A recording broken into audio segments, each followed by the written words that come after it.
Greetings, personal governors. This is JP Watkins. Welcome to my channel. And this is an update. So as y'all know, I went through a transition, did a little testing, needed to narrow down my niche, or at least because that's what a lot of the mainstream and a lot of kind of the thought pattern is going.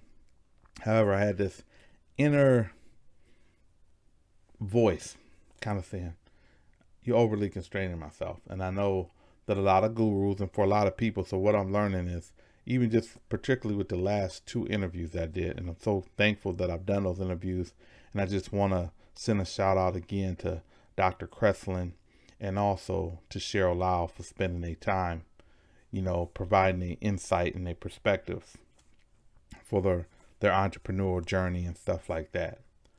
But what this is about the transition continues. Like I said, my channel's still small. And just after talking to Cheryl in particular, I got a call coming in here. Okay. Cheryl in particular, she's talking about transitioning to podcasts and why, so on and so forth. And her argument was very compelling, because YouTube is designed for, you have some stuff, because like me myself, I can't go by like myself, right? Because I will watch shows, like Breaking Brown and Tone Talks. I'll watch Les Brown, Dr. Miles Monroe. I'll watch these, I'll listen to them in a car, and I'll sit and I'll watch them and do other stuff. So I can't use myself as a litmus test, because I'm kind of like the exception to the rule. But for a lot of people, they got like a 5-10 minute place where, so I'm transitioning. I'm gonna still do my interviews, but what I'm gonna do is I'm gonna transition my interviews to podcasts. So that may take a minute. So I'm looking into different platforms and learning about that, because I feel like the podcast, like what Cheryl was saying, and I'm going to do more research myself, but it makes sense. And I was already familiar that a lot of people, because I would listen to different podcasts too, like when I'm driving, especially if you driving to work and something like that, right? So now they're saying like people listen to like 70-80%. So I want to put out content, and a lot of these interviews, they're very good. They're giving up a lot of insight, especially from different entrepreneurs. Tracy Lanier gave some good insight about commercial real estate and different things like that. So I still want to really keep that. I want to push that arm of personal governance. And I want to really push that arm to do the interviews and stuff like that. But I want it to be targeted at purpose-driven practitioners, because I want it to be broad. Yes, I still want to help the under-resourced entrepreneurs. Still want to help those. But the reason the purpose-driven point is important to me, because that's really what personal governance is really about, personal development. But the purpose, that's one of the things that really motivated me. Like I felt like, I got this call of significance in my life, and to answer our purpose, like I feel like that's really what pushes me, because for me, it's every bit as, and it may even be even more important, is to make the impact and the income. So like I feel like I've been making the impact. Now the challenge is to make the income. Like I even did like this test, like an assessment test of what type of entrepreneur you are. Well, it was saying I'm altruistic. And it says for your, your mind type, your personality type, it makes it challenging to you, because for you, that purpose piece is so important. And it really spoke to me, because a lot of times I see people like, well, hey man, do this, do that, hey, get on FBA and do this, and get this and resell it, buy this for $3 and sell it for, $15. And nothing's wrong with that. I mean, at the end of the day, that's all retail is, right?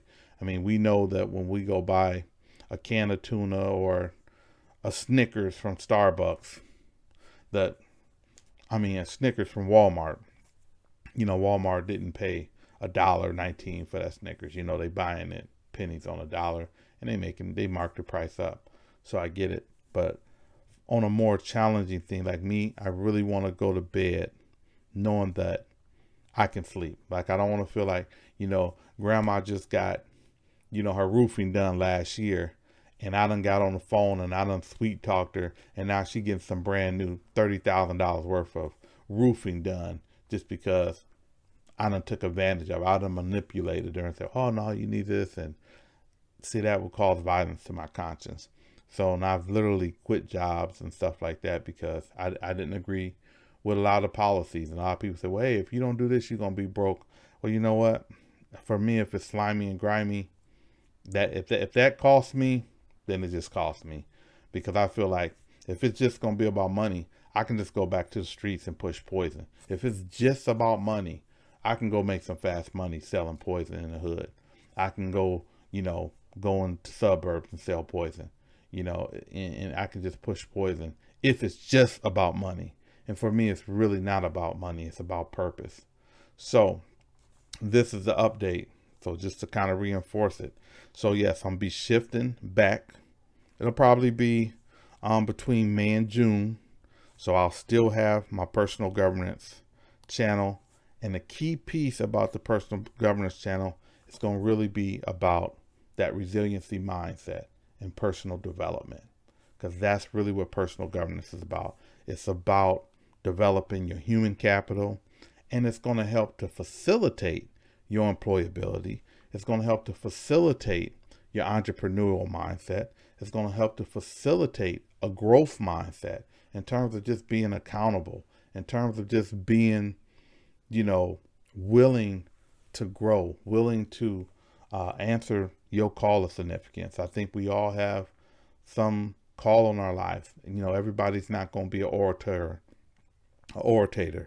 or I'm mispronouncing that word, but everybody's not going to be that. Everybody's not going to be Malcolm X. Everybody's not going to be, Martin Luther King. Everybody don't have that type of artistic platform, but some people may be really good at writing computer code, really good at chemical engineering. We all have a gift. We all are designed. We are seeds, and what we are going to become is already inside of us. And for me, that's what's so important for me. I want to make a meaningful impact, a purposeful impact, and I want to leave a legacy of decency. Does that mean I'm perfect? No. And I'm not going to strive to be perfect, but it does mean I've learned from a lot of the falls that I've made, and I want to teach and reach others. I want to share some of my insight on how and why I've changed the way that I feel. And it's no universal manual. As Dr. Kreslin said, there's no universal manual, and some people are sharing their truth. So this is my truth. For certain things, there may be universal truth. At some point in time, we all gonna pass. We all come with expiration date. That's kind of a universal truth. With the exception of Jesus Christ, and some people would even take they would take issues with that. There is nobody else that has risen back from the dead, or other than your folklore about vampires and stuff like that. As far as I know, we all come to go. So that's one of the universal truths. But when you get to talking about the road to prosperity, that's going to look different for everybody. First of all, what is prosperity? That's going to look different. And so that's the key. So between May and June, I will be resuming to my whole mindset, my whole personal governance, my whole personal development. And that'll be a broader application.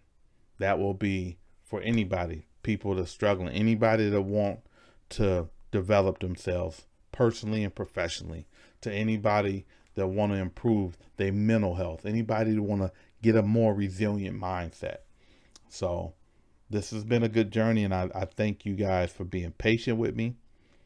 And then I'll be transitioning my interviews. I'll still be doing them.